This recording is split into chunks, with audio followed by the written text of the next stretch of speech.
If you run a tree company, stop wasting money on the wrong marketing. Here's what's actually worth paying for.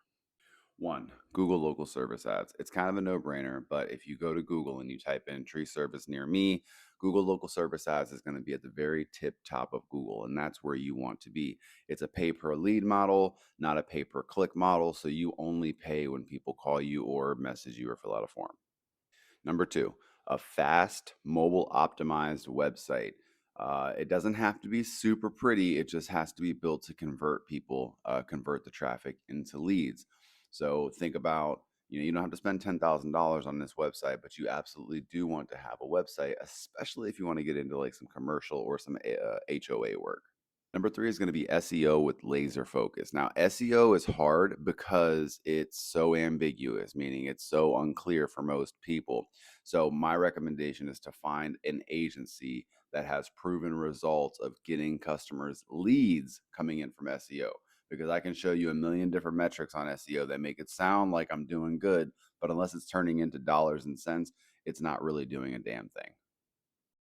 Number four is going to be professional advertising management, which basically means running your Google ads, your pay per click campaigns on Google, your meta campaigns, so Facebook and Instagram, any other platforms like we use Nextdoor, ad management on those platforms, because those are things that really should be looked at every single day. And if you're a business owner, you're doing it yourself, you're absolutely not going to compete with our clients. And number five, a lot of people don't think about, but it's actually like your lead follow up process. Do you need to hire somebody internally that can answer all of the phone calls that are coming in? This is extremely important when you're thinking about Google local service ads, because Google actually prioritizes companies that are going to answer the phone. So they're looking at your answer rate.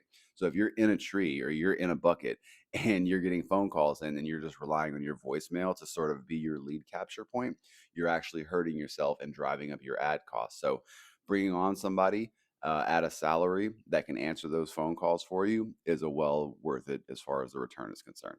So those are the things that I think are worth your investment in marketing. The things that I don't think are worth it are going to be things like investing in lead resellers like Angie's or Home Advisor, because you're just going to be buying shared leads and you're never actually building your own brand. You're just relying on this lead provider to send you leads coming in.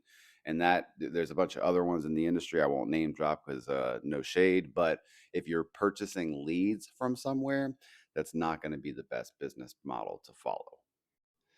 And lastly, our social media engagement packages. These are hard because they're top of funnel.